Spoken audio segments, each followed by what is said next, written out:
Hi everyone, I'm Eric. And I'm Christopher. And we're Grow For Me Gardening. Today we're doing some summer rose maintenance. Hi everyone, and welcome to our garden here in zones 5B/6A in upstate New York.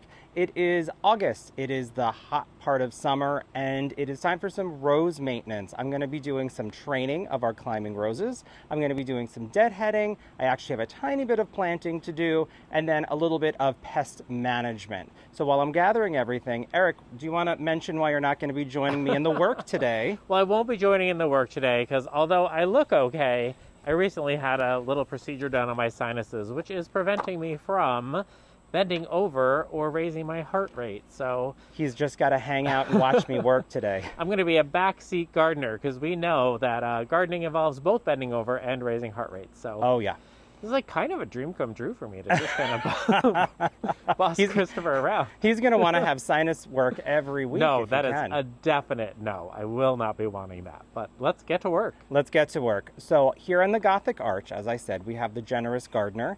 There are two planted on either side of the arch, obviously. They were only planted 2 years ago. I know, it's hard to believe. And they were bare root. They were bare root. They've really been through a pretty heavy bout of rainfall recently. But if you notice, the second set of growth has really sprung forth. I think that this is actually just from the second flush, Eric. That's bonkers. But you know what's catching my eye over here? This enormous cane. Yes, that is going to be tied in today. That is what I'm going to tackle first. The only thing I do want to do before I get to tying in, there is one cane that I didn't get to in time. Let me put these fun gloves on. Oh, this guy right here, it grew really fast, but I think just the general weight of it, it could not support itself under... Oh, wait. Oh, it snapped right there? It snapped right look, there. What's so interesting about it is obviously it fell over, but it's trying to... push new growth? No, look, it's trying to redirect itself to go back up. Well, now it's going to redirect itself into the bin. Okay.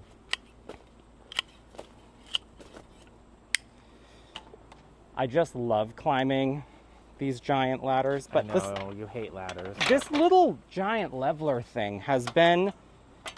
it's been good. Like this, see, it's a little bit crooked. So you push this, you pull this thing, and then you step on it.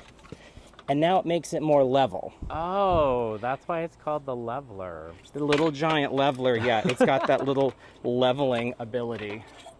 So I'm just going to get up here with the Tapener. Thankfully, I just reloaded the staples in this thing. I love that tool so much. Eric, I'm going to get all the way up here, and you know what I'm going to say? I am so far away. Yeah, I was going to say, I don't know what you're climbing to, but I was going to give you the benefit of the doubt. Mission accomplished. This should be in a better spot now. I mean, not that much better of a spot. The garden is a little bit lush right here. I'm going to come close and hold the ladder. No, don't hold the ladder. You're not supposed to put weight on anything. Okay.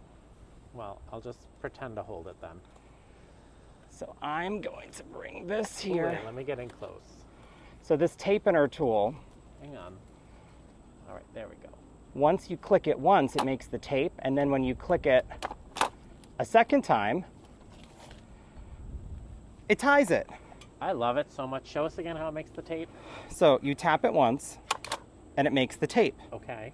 And then say... then we'll do this top part up here. Right here, if I go across, and then I go click, now it's taped in. Perfect, which is going to continue us in our now horizontal branching direction. Although while I'm up here, I'm going to do a little bit of deadheading. May I pass this to you, Eric? Sure. This is a very powerful climber, so I'm not going to be as specific at all where I'm get the kangaroo pop-up bag for you to drop that into. Actually, that would be a good idea. Okay, please hold. See, I get to also be an assistant while I boss him around.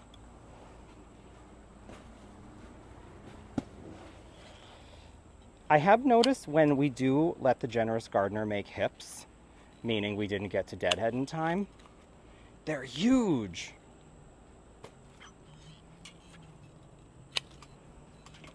It's a really, really pretty rose. And I don't know if we've mentioned this yet, but that clematis on it is Betty Corning clematis. Ah, yes.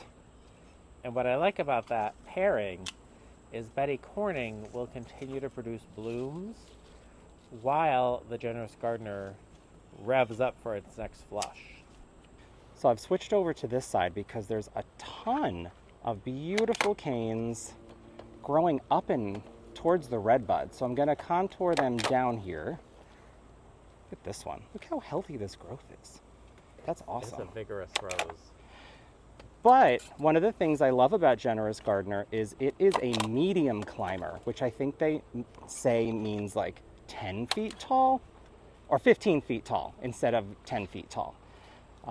So it's kind of perfect for what we're trying to accomplish with this rose arch using this particular rose. And what I love about this rose arch is it's 8 feet tall and it's 6 feet wide. So even if a rose gets a little bit wild or untended, kind of like down here, we can still walk through it without any brushing against any thorns or anything. But Generous Gardener is pretty thornless. Yeah, not as many thorns. That's why I don't have my big rose gauntlet gloves on. Eric, the fragrance on this is one of the things I like so much. It's somewhere between old rose and myrrh is how they describe it. But when you take a big whiff of it, I feel like you just get rose. Like you just think, oh, this is a good smelling rose. The funny thing about this that we definitely learned this year because we had such a floriferous early spring is that it's a shattering kind of rose, meaning, let's see if any, well, these are all on tight. Oh my gosh, I posted an Instagram reel that shows it shattering. I just caught like an all natural shatter happening in the Instagram reel and it's gorgeous. So the shattering just means that all the petals fall off. So it ends up not looking like, you know, like the wet tissue paper kind of look. Mm-hmm. And that's always gorgeous. So what are you doing with these wild branches kind of hanging out into the center here? Well, some of them I'm gonna bring in because these still have buds left to go. Sometimes I prune them right off. It's really a matter of, I don't know, it's a feeling. At this time of the year, when you're pruning, are you pruning any special cut or are you just going in at this point? I'm just going in. Because we have a type 3 clematis, meaning this can get cut to 18 inches off the ground, we know roses, you can really massacre them without doing much damage. This time of year, what I'm doing is keeping us from getting poked by thorns, so like clearing the way. But also my goal is just to tidy up. Tidy up. That's a good way to put it. Sorry, I'm distracted by this pollinator. This is why I like a rose that is deeply cupped but then opens, because the pollinators love it. Oh yeah, that was something else Generous Gardener is known for. It almost gives a water lily effect is how they describe it. So I'm just taking branches and tying them to branches. These staples are really not that strong. We actually tried to tie a tree in to a stake with it. Not a good thing. It's a gentle tie-in. It's not not like a wire or something like that. Yeah, it's not something you would use to tie a tree to a stake or something like that. I feel like this side looks pretty good now. It does. There's that one grouping right by the ladder that's a little bit sticking out that the bee's attempting. Well, there's a couple beautiful flowers on here. Once these go, I'll just cut that whole branch off, but we're gonna let that get its pollinator action on. How's this side look?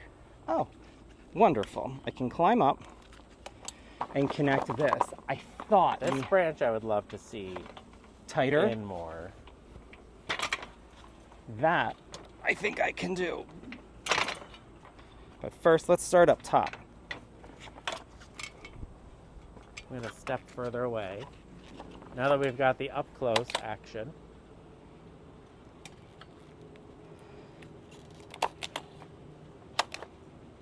Just a couple of these. Okay, I think I got the top. And it's funny, this side doesn't need as much deadheading as that did. No, but I would tie these in right here, Christopher, so you can see what I'm pointing at. Are we still doing the don't walk under ladders thing? My instinct is to not. Oh, see, here's this one that... I mean, I don't usually fit under ladders, so. What? I don't. Terrible, you're terrible. Well, I'm tall. There goes that one. And see, these are still so pliable that I can just kind of get in there and make them do what we want. I feel like there's that one just sticking up right there that I think should get stapled in. This? Nope, above. This? Yeah.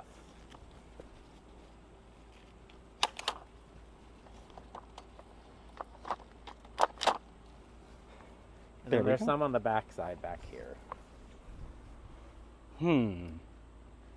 See, these, if this was a little longer, I'd tie it in, but see how it's so wobbly? I know it's going to be a while before it like hardens up. I would just do it to get it going in that direction, but I'm just the backseat gardener today. Uh-huh. So we'll do it. There you go. That's what you're getting for today. Okay. It's my sympathy taping. And that's what's so fun. I mean, I'm just literally hoisting it up onto another cane or another thicker vine from the clematis. But when I back up here, it already looks better. Does it look more open? Yeah, it really looks nice. It's really a great arch for a rose. Or two roses. You could even do a different rose on each side. If you want to get wild. That to me, that sounds so much. It does, but we're pretty, you know. I mean, I don't need symmetry, but the balance. What if the blooms were at different times? That's true. Just a little deadheading, and then this part of our rose maintenance is done. All right, here's Bathsheba, our newest rose in the garden. Bathsheba did beautiful for her second flush, believe it or not. So let me actually, oh, you know what?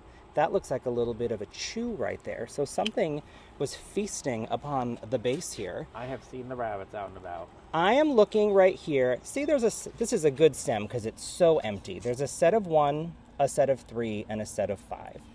When you hear about rose pruning, you're often going to hear prune just above the set of 5 leaves. That's a really good way to do it. What I've also seen is that in the little notch here after the set of 5 leaves, that's where your new growth is generally going to come from. So depending on which side of the stem you cut, that should be the direction that the new growth comes from. On such a baby rose as this, I'm not going to fuss too much about that. And the reason for that is it's still so flexible. I'm going to be able to lash it up. Plus, I find that being a little aggressive on a climbing rose that's young is better in the long run. Let me explain to you what I mean. I want canes, ultimately, some that go vertical, some that go diagonal, and some that go horizontal. So when I get my tapener, I'm going to start thinking, all right, which of these canes is going to give me that lateral growth that will in turn give me the most blooms later? So how about that? Now I know this is shooting straight that way. We'll encourage it to grow that way until it gets to its height. Bathsheba, I was just reading, is technically a short climber. So this is 10 feet or under. This is an 8-foot wide fence panel, so that'll be perfect. How about this cane? We're going to take this pretty horizontal here. And that's kind of fun. This cane here, maybe this stays upright a little bit.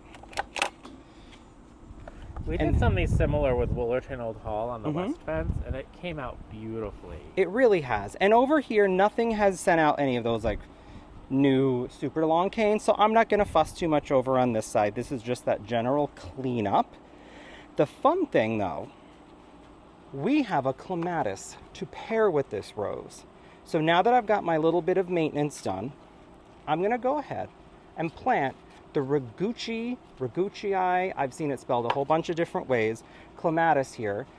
It has 2 to 3 inch, kind of bluish purple. I saw somebody say cobalt, but I disagree. It's definitely more of a purple with some blue to it, nodding bellflowers, and it's a 6 to 8 foot clematis. So if we plant it here and it winds its way up through, and we have those great apricot blooms with the little creamy white on the outside mixed with that blue, we're going to get a lovely contrast panel right here, mixing the two plants together. So I have my Rogoochi. Let me see, there was one bloom open on this little plant. Doesn't look so hot, but some more stuff is coming. As a rule, I find that clematis always look terrible the first year you put them in the ground. They have this trellis, but it's attached to the inside of the pot. So how am I supposed to get this out of the pot on the trellis without causing damage to the plant? In this case, what I'm going to do is make sure the plant is not attached at all to the trellis, because to be honest, I don't know how I'm supposed to get this trellis out of this pot. Anyways, the Rogoochi I just had checked out is zones 5 to 11, which happens to be the same zones as the Bathsheba rose, and a perfect zone for us here in zone 5B/6A. So I should now be able to get this clematis out of its container. Carefully, let's see how we're going to do this. Okay. Nope, this is still in the way. Do I have to get wire cutters? This bends, and this bends.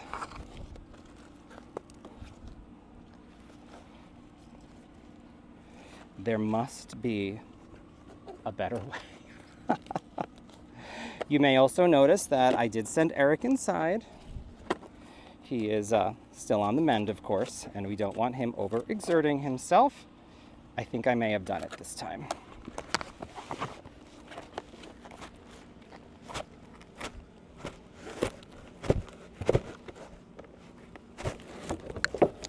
I've done it. Okay. I will dig my hole here pretty close to the base. I'm just going to pull compost away. Yeah, pretty close to the base of this rose. It's not a terribly large root ball, which makes me happy. And I do remember this area being hard to dig, so I grabbed the root slayer shovel, which is a pretty skinny shovel, but it gets in where you need it. I think that hole is gonna do it. I've grabbed some Penobscot blend planting mix with all the goodies from coast of Maine.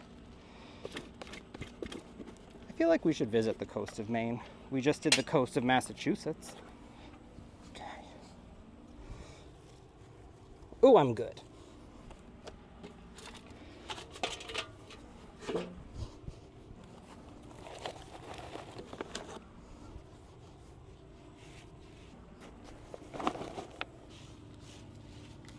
So, since we have a climbing vine, it's a good thing I have my trusty Tapener, that's what it's called. So I'm just going to bring this up in no particular order, because I just find clematis never look all that great their first year anyway. I just want them, this in general, on the fence. My next stop on the rose maintenance chores is a little bit more deadheading. The Vanessa Bells do an incredible first flush. And this year, because they got so wild last year, I cut them back after the first flush pretty hard.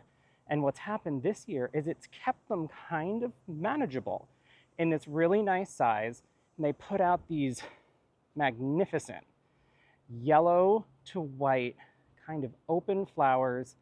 The fragrance wafts all around this corner of the garden. It's kind of a Think of it as green tea with honey and lemon. I think that would be the best way to describe it. Such a lovely flower on very healthy leaves. And what I'm going to do now is go through and deadhead.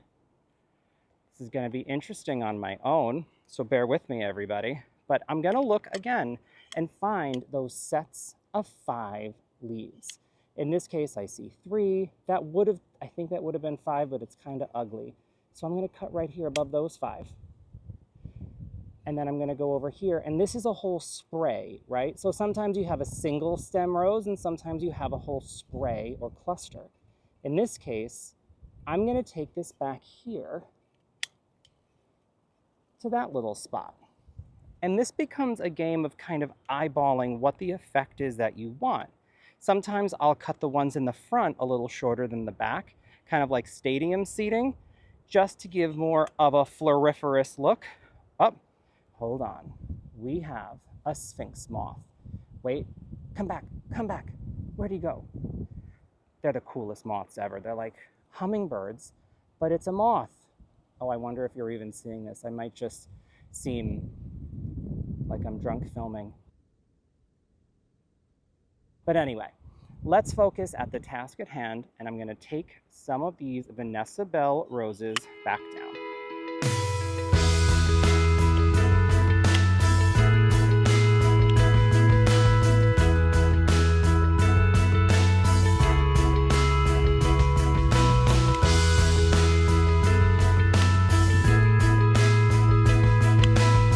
Well, these are looking much better, so we're going to move into the back to find another rose that's in the full sun that has just as good of a fragrance, totally different fragrance, and a completely different color.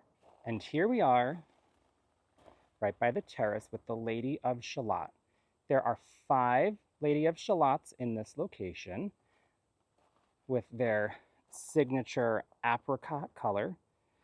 You can see that the flush has been pretty good, the second flush, but they definitely have some deadheading to do. I've noticed that this rose does not shatter, meaning it drops its petals. This kind of does leave you with a little bit of the not so cute crumbly bits hanging off of it. So I am going to hang off the edge of the terrace, deadhead what I can, while appreciating the fragrance of what's left. When we chose to plant these here, the idea was that we would sit on the terrace and these gorgeous flowers would billow over and kind of waft their fragrance at us. And guess what? It worked. And the reason is Lady of Shalot not only has an amazing fragrance, you can kind of, I guess, call it a short climber. In this case, for us, we won't be using it that way. We won't be tying in canes or anything like that. Although we did have some eye hooks installed in case it gets too gangly and we have to pull it this direction. So far, we haven't had to do that. And we can still consider it just a big shrub, lots of color, lots of fragrance. Okay, I think I've cleaned up what I can. I'm holding the tripod out because I want to show you this bloom. It's kind of the perfect, fresh, just opened, intense apricot color. That is such a stunner. If I'm not mistaken, this is the most popular David Austin rose in all of the UK, and we know the UK knows their roses. Okay, now we're back on the ground, taking a look at what we've accomplished. I think I got the majority of the deadheading done over here. The sun has now come out from behind its overcast sky, so it might be a little bit shadowy. I apologize for that. So over here we have a rose that has had some struggles. About a week ago I came out and I noticed little white dots and very strange growth around flower buds. Same thing here. And then I look over here, this whole section, that's not looking good at all.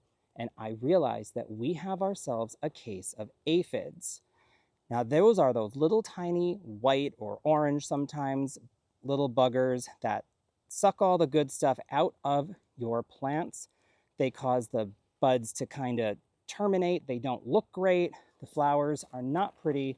So this is a time for some pest management. However, this is one of those times where I am going to say this is what we should do, but I'm not going to do it for a few hours.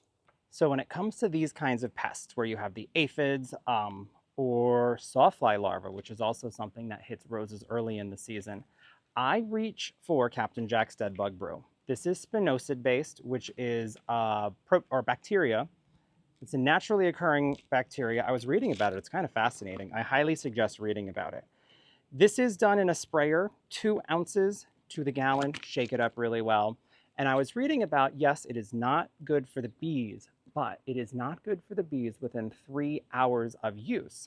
So if you spray this in the late evening after your pollinators have gone to sleep, soaks in, does what it has to do, and then by the morning, your plant is once again safe for those honeybees. So that's what I've been spraying on. This will be its second treatment for the aphids on that. So I'm very hopeful that this will take care of the issue. And I'll spray once a week when I have this kind of yucky infestation. This does protect a little bit against Japanese beetles. We were very blessed to not have a heavy Japanese beetle season. In fact, one of our neighbors had a Japanese beetle bag that is kind of downwind from us a little bit, and I think it really encouraged the, or upwind? The other direction from the wind. So I think it actually pulled some of our Japanese beetles in that direction. So I didn't have to do a ton of spraying during that season. We're now past Japanese beetle season, thank goodness. Apparently we're into aphid season. And early in the season, I do spray the roses preventatively with this because I find that it is better to do that once a week spray than come out and find your leaves eaten with holes and just looking terrible. So again, I will wait until evening, put it into my trusty pump sprayer. In fact, I've already filled this one and I'm leaving it on the back terrace so that I will remember to do this in the evening and I won't have to go fuss with it once it's later at night. So now that I've showed you what I'm going to be doing later, I'm going to set the camera down. I'm going to do some more deadheading, get the roses in really good shape, and that's the plan for today. So thank you very much for joining me. Again, I'm Christopher. Eric is inside resting up, and we're Grow For Me Gardening. Thanks for growing with us.